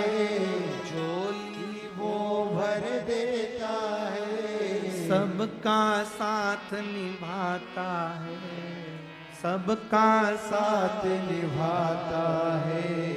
वो काशी का रखवाला है, वो काशी का रखवाला। जो मांगा वो दे दिया, भंडार भरना उसका काम। बोल कुबेरेश्वर महादेव की। हम सहारे हैं उसके, हम उसके भरोसे पर जी रहे। किसी ने एक पत्र में लिखा था, क्या भक्त को इतना जिद्दी होना चाहिए? क्या भक्त को इतना जिद्दी होना चाहिए? हम कहते क्यों नहीं होना चाहिए? भक्त भी तो उसी के हैं जो जिद्दी है। भक्त भी तो उसी के हैं जो विष पी सकता है, चंद्रमा मस्तक पर ले सकता है, गले में सोने के कंठे नहीं रुद्राक्ष धारण कर लेता है, जो बाघंबर पहनकर भस्म रमा कर दिन रात भक्ति में डूबा रहता है। कोई वो साधारण नहीं, उसके भक्त साधारण नहीं, आपकी भक्ति साधारण नहीं। आप उसके सहारे जी रहे, आप उसके भरोसे जी रहे, आप उसके सहारे जी। क्यों नहीं मिलेगा? समय आता, आगे वर्णन किया है, बड़ा सुंदर संवाद कहा। आपकी भक्ति का जो बल है, आपका जो विश्वास, आपकी जो दृढ़ता, आपका जो आनंद, कहे माता अहिल्या स्वयं भगवान गौतम बाबा ने ब्रह्मा विष्णु और महेश तीनों को एकत्रित कर दिया इस पवित्र भूमि पर। पवित्र भूमि पर तीनों को, तीनों प्रकट। हमारे बीच में संत साधु महोदय पधारे हैं, एक बार जोरदार ताली बजाकर। ब्रह्म कुमारी की बहनें भी आई हुई हैं, उनका भी साधुवाद। सबके चरणों को नमन करता हूं। शिव तत्व की प्राप्ति इसी को कर। आपकी एकाग्रता, आपका विश्वास टूटे ना। और मेरी जीजियों, ऐ मेरी नासिक की बहनों,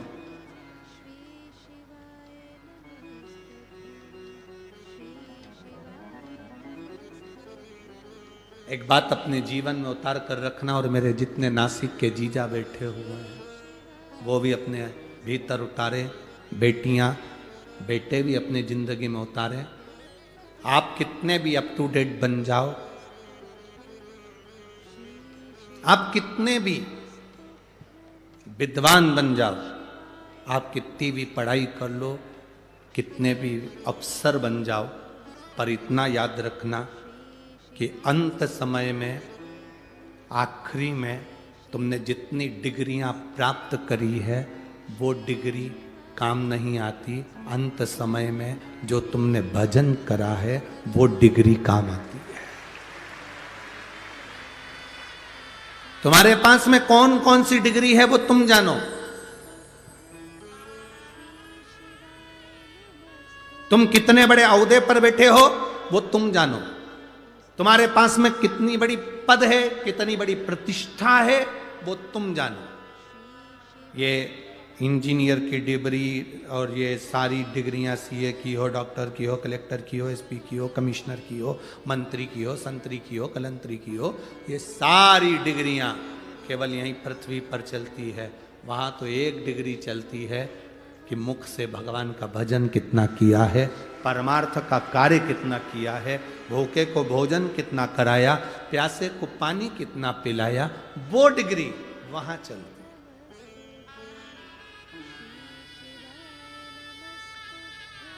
तुम साड़ी पहन रही हो,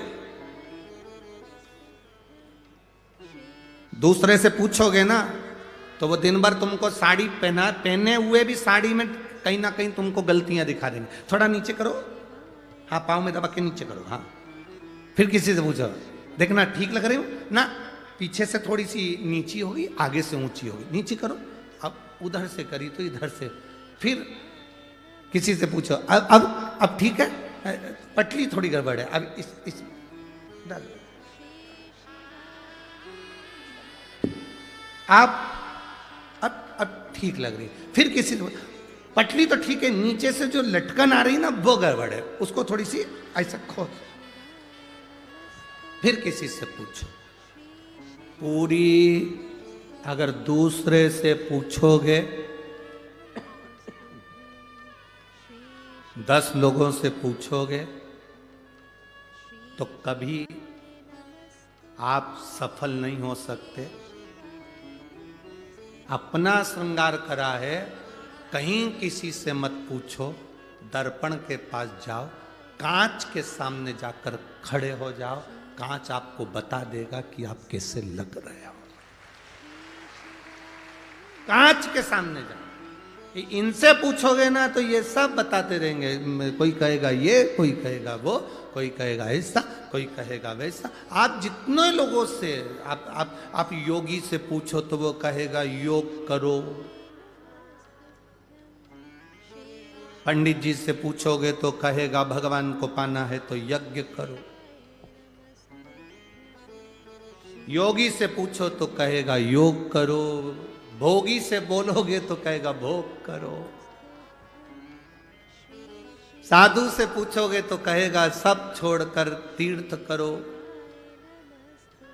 सबसे पूछ रहे हो मैं कैसा लग रहा हूं, मैं कैसी लग रही हूं। शिव पुराण कहती है किसी से मत पूछो, दर्पण है शिव महापुराण की कथा, कांच है शिव पुराण की कथा। एक बार सामने जाकर बैठ जाओ, तुम्हारा मन करे पानी का लोटा उठाओ, मंदिर पहुंच जाओ, श्री शिवाय नमस्तुभ्यम मुख से 11 बार 21 बार प्रतिदिन निकालो, प्रतिदिन। दर्पण है शिव पुराण। दूसरे से पूछोगे वो बताएंगे क्या हो गया, मेरे को दुख है ऐसा करिए, जाओ वहां जाकर भभूति लिया ना, वहां जाकर बेल बांध दिया ना, वहां नारियल बांध दिया ना। किसी के यहाँ गए, कहीं का कोई घूम रहा था, उससे पूछ लिया तुम बता दो मेरे को तकलीफ बहुत सारी है। उसने कह दिया तेरी पड़ोसन ने तेरे ऊपर कुछ कराया। अब पड़ोसन से संबंध अच्छे थे, बेचारी से बिगाड़ा हो गया। फिर किसी ने कह दिया तेरी बहू बुरी आ गई, किसी ने कहा बेटा ही बुरा हो गया, किसी ने कह दिया तेरी बहू मायके से करा के लाई थी इसलिए तू बीमार पड़ गई। बस व्यर्थ की बातें दिमाग में भर लिए, कचरा इकट्ठा कर लिया। तुमने सबसे पूछा मैं कैसी लग रही, मैं कैसी लग रही, मैं कैसी लग रही। एक बार शिव पुराण में पहुंच जाती, एक बार दर्पण के सामने खड़ी हो जाती, मालूम पड़ जाता सब व्यर्थ है। ये सारा ढोंग प्रपंच कहीं नहीं। कोई कहे तुमसे कि किसी ने तुम्हारे ऊपर कुछ कर दिया, किसी ने कह दिया तुम्हारे ऊपर तुम्हारी बहू ने कुछ कर दिया, किसी ने कह दिया सास ने कुछ कर दिया, किसी ने कहा मेरी दुकान उसने बंद कर दी, किसी ने कहा उसने ये बंद कर दिया। अगर ये तंत्र मंत्र काम करते होते तो दुनिया के लोग सबसे पहले, वो दिल्ली में बैठा, तुम्हारी तो छोटी सी दुकान है, बड़ी बड़ी कंपनी के मालिकों पे नहीं करते लोग। इतना पैसा, करोड़ों का धन, वैभव, सत्ता सब कुछ है ना। किसी की सामर्थ्यता नहीं आपके भाग्य के आगे। जो दुख लिखा है तो दुख भोगना पड़ेगा, और सुख लिखा है तो सुख भोगना पड़ेगा। और इतना याद रखना, दुख की घड़ी में अगर तुम दर्पण के सामने खड़े हो, तैयार होते समय दर्पण के सामने खड़े हो, दर्पण सब सत्य बता देगा। दुख की घड़ी में शिव महापुराण की कथा में बैठ गए, शंकर के दरवाजे खड़े हो गए तो वो दुख काट देगा। कोई नहीं काटेगा, केवल एक शिव।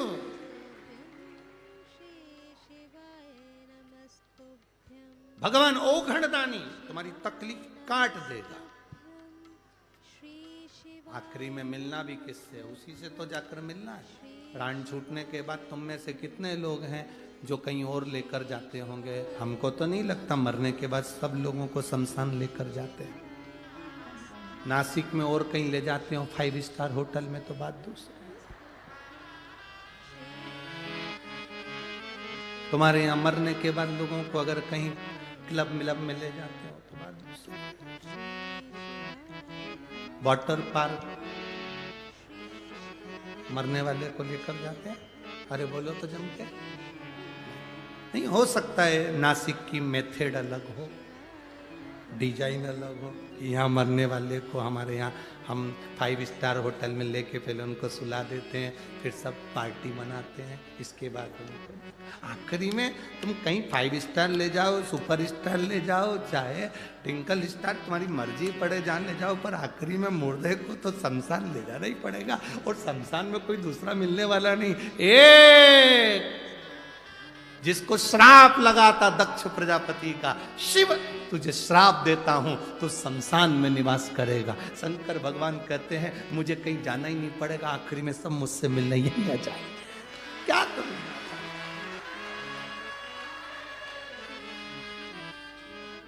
क्या करूं? पार्वती जी ने शिव जी से एक बार कहा था, देखो प्रभु सब इधर उधर जाते हैं, लक्ष्मी जी भी जाती है, सरस्वती भी जाती है, इंद्राणी भी जाती है, इंद्र भी जाते हैं, विष्णु भी जाते हैं, तुम कहीं नहीं जाते। भगवान शंकर के मैं जाकर करूंगा क्या? सबको यहीं आना, मैं जाकर के करूंगा।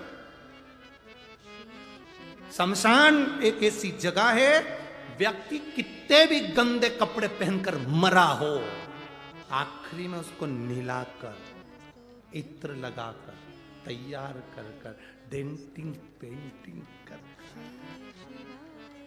फिर अच्छे कपड़े में लपेट कर लेकर जाए। जिंदा हो तब तक तुम्हारे कपड़े का नाप लिया जाता है, मरने के बाद डायरेक्ट जाकर कह दो कपड़े वाले के यहाँ, भैया मर गया, कफन देना, जरा कपड़ा देना, बिना नाप के दे देता है। उसको कैसे मालूम कि इतनी हाइट होगी? जिंदा थे, कंपनी का कपड़ा पहना, ये कंपनी का, वो कंपनी का, घड़ी पहनी कंपनी की,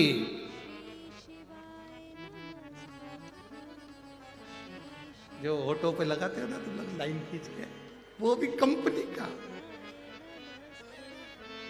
कंपनी का,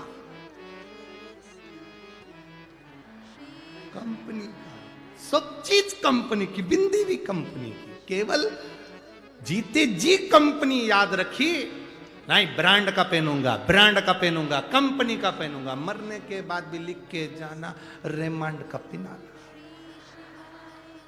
मरने पर नहीं मालूम कौन सी कंपनी का कपड़ा उड़ा दिया, कौन सी कंपनी का सामान लगा दिया, तब तो कोई कंपनी याद नहीं आई। तब अंत में किसी ने कह दिया, देखो अब कुछ नहीं बचा शरीर में, एक काम करो, गंगा जी का जल मुंडा में डाल दो, तुलसी का दल डाल दो, और कुछ नहीं। इतना तो करना स्वामी, जब प्राण तन से निकलेगा, गोविंद नाम लेकर, जब प्राण तन से निकलेगा, गंगा जी का तट हो, भगवान गंगा का तट हो, यमुना का बंसी, और मेरा सांवरा, और क्या चाहिए? पर आज के जमाने में लोग ये भी नहीं करते। पास में छोरी खड़ी हो, गले में चेन, मेरे दरवाजे कार खड़ी हो। जब व्यक्ति भगवान को नहीं भजना चाहता, मरते मरते भी उसकी चित्तवृत्ति में रहता है, मरते मरते भी। एक व्यक्ति के 4 बेटे हैं, प्राण छूटने का समय, डॉक्टर ने कह दिया अंतिम सांसें चल रही है, अंतिम सांस, डॉक्टर ने कह दिया प्राण छूटने वाले, अंतिम सांस चल। उसके 4 बेटे, पत्नी पति से कह रही है, सुनो तुम्हारे प्राण जाने वाले हैं, भगवान का नाम ले लो, ईश्वर का नाम ले लो, शिव का नाम ले लो, राम का नाम ले लो। पति ने कहा मेरा बड़ा बेटा कहाँ है? पत्नी बोली वो डॉक्टर को छोड़ने गया है। थोड़ी देर बाद पत्नी ने कहा भगवान का नाम लो, देखो आप सब छोड़ दो, ये मोह माया, भगवान का नाम लो, अंतिम सांसें चले। मेरा दूसरा बेटा कहाँ है? दवाई लेने गया है। देखो फालतू की बात मत करो, तुम भगवान का नाम लो, राम नाम, कृष्ण नाम, शिव नाम बोलो। फिर बोला तीसरा बेटा कहाँ है? पाँव दबा रहा। थोड़ी देर बाद फिर उठ के बोला चौथा बेटा कहाँ है? बस तुम्हारे लिए नारियल पानी लेने गया है। इतने में मरता हुआ व्यक्ति उठकर बोला चारों की चारों यही मर रहे हैं तो दुकान पर कौन गया है? दुकान अंत समय प्राण छूट रहे, दुकान याद आ रही, भजन नहीं याद आ रहा, राम नाम, कृष्ण नाम, शिव नाम याद नहीं आ रहा, अंत समय में भी दुकान याद आ रहा। कैसे भजन हो? कैसे? शिव कथा कह रही है। षडानंद कार्तिकेय का जन्म हुआ। षडानंद कार्तिकेय को प्रकट करने का कारण केवल इतना था, तारकासुर का वध करना था। तारकासुर जो शिव का उपासक है, शंकर का उपासक, शिव की भक्ति में जो डूबा हुआ है वो तारकासुर है। अब लोग कहते हैं असुर है, राक्षस है। हाँ, असुर है, राक्षस है, पर भगवान का भजन करता है। राक्षस भी शिव जी को भजते हैं। हाँ,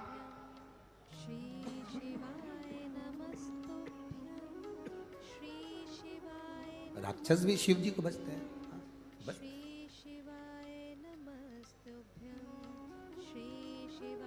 अच्छा अच्छा तो सब अपनाना चाहते हैं। ए मेरी जीजियों, जीजाओ, अच्छा अच्छा तो सब अपनाना चाहते हैं, ताजी रोटी तो सब खाना चाहते हैं, बासी कौन खाएगा? अच्छों से संबंध सब रखना चाहते हैं, बुरों से कौन रखेगा?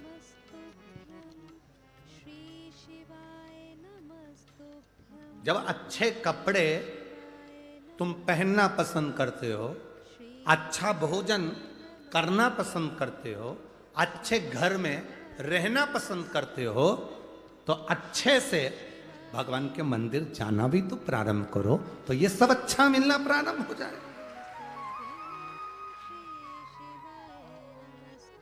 जो मनुष्य का शरीर मिला, मानव की देह मिली, जो ये शरीर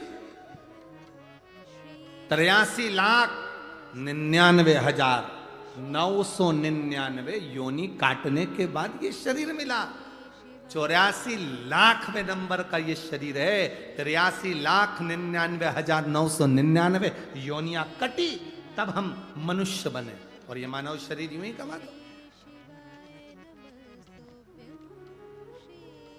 तुम्हारे गांव में, तुम्हारे शहर में, तुम्हारे खेड़े में तुम्हारा जीजा पटवारी बन जाए। कौन बन गया पटवारी? जम के बोलो, जम के। जीजा, तुम्हारे जीजा जी पटवारी बन गए। तो जीजा जी क्या कहते हैं? देखो मैं पटवारी बन गया हूं, तुम्हारे गांव का हूं, तुम्हारे खेड़े का हूं, तुम्हारे नगर का हूं, जितने काम करवाना है अब भी करवा लेना। मैंने सुना है मेरा ट्रांसफर होने वाला। तो तुम क्या करोगी? जल्दी जल्दी, जीजा जी पटवारी हैं, जल्दी जा खसरा निकलवा, जमीन के कागज निकलवा, जो करवाना अब भी करवा लो, क्योंकि जीजा जी, बोलो बोलो जम के बोलो, पटवारी हैं। और जीजा जी ने कह दिया जो करवाना अभी करवाओ, ट्रांसफर हो जाएगा मेरा तुरंत, थोड़े दिन के बाद मेरा ट्रांसफर होने वाला है, इसलिए तुम्हें जो करवाना है, अभी मैं पटवारी हूं तो कर लूंगा। जितना अच्छा अच्छा काम करवाना है, जितना तुम्हें काम करवाना है अब भी करवाओ, फिर मेरा ट्रांसफर हो जाएगा। उसी तरह भगवान के भक्त कहते हैं अभी मेरा मनुष्य का शरीर मिला है, मतलब मैं पटवारी हूं, जितना दान करना है कर लो, भजन करना है कर लो, पुण्य करना है कर लो, नाम जाप करना है कर लो, फिर मेरा ट्रांसफर हो जाएगा। ये शरीर गया, ट्रांसफर हुआ, फिर ना भजन कर पाओगे, ना कीर्तन कर पाओगे, ना नाम जाप कर पाओगे, ना स्मरण कर पाओगे, भगवान की भक्ति कर ही नहीं सकते।